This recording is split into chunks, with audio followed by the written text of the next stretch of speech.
Hello, my name is Henry Radzikowski, and today I will be presenting the 2003 Northeastern Blackout.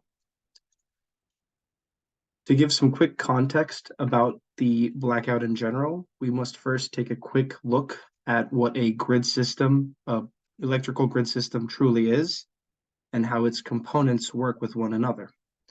So there are five main parts of a grid system, including generation, transmission, substantiation, distribution, and consumption. So within generation, this happens typically where we see coal mines or natural gas being used to physically generate the electricity.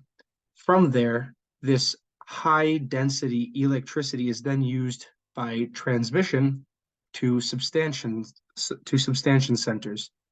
The purpose of substantion centers is to reduce the overall electrical volume into something that is more usable by consumers, which is where the distribution and consumption aspects of the grid system are aligned with one another. Now, to give some context about the blackout, First Energy is an energy corporation that was responsible for maintaining the influx of movement of electricity through their semi-local area in Ohio. They are responsible for their own smaller grid within that area, and essentially their interconnected grid was affected by multiple faults, which will be discussed later.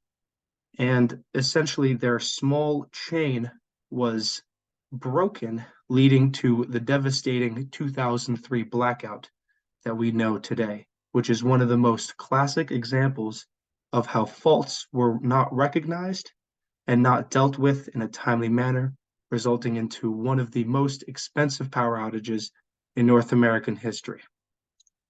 So, when taking a look at the blackout itself, we can identify several faults that including transient, intermittent, and human faults.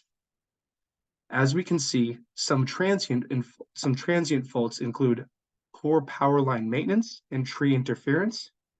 Not only that, but it was a particularly hot day in the summer, which caused an increase of electrical use and therefore increased stress on power lines. Due to it being a hot day, many consumers were using their very electrically intense AC units, which also in turn required an increased stress on power lines and created a vicious positive feedback loop for the grid system in general. Taking a look at the intermittent faults, there was a race condition bug that caused a failure to identify and remove an affected power line. So as we can see, the transient fault was tree interference, and the intermittent fault was that there was a race condition bug that caused a failure to identify that there was a power line failure. Now, when taking a look at the human-made faults, the operators were too slow to notice the refresh rate in the backup server, and an overall human-made fault was the lack of redundancy between the power lines themselves. This is more of a design fault, which I will include in the human-made faults. Overall, the faults can be summed up through this fault tree that I have created. It is not fully exhaustive, yet I decided to include the main components of the 2003 power outage. So as we can see here on the leftmost nodes, the poor maintenance and increased stress caused a power line failure, the race condition bug, and the operators being slow to address the power line failure called for a failed identification and failed communication between multiple grid systems, and a design failure allowed for an extreme power chain reaction. Now, I included ands here because all of these problems were identified or were later identified and ultimately caused the power outage. So I also wanted to take a quick look at some industry changes that were brought about as a result of the 2003 power outage.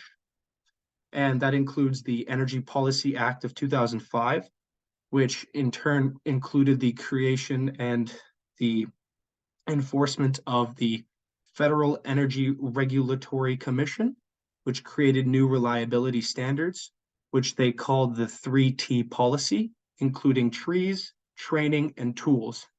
Trees including properly maintaining overgrowth near power lines, training including proper training of employees, and tools including currently updating systems and softwares that can easily detect and resolve issues from propagation.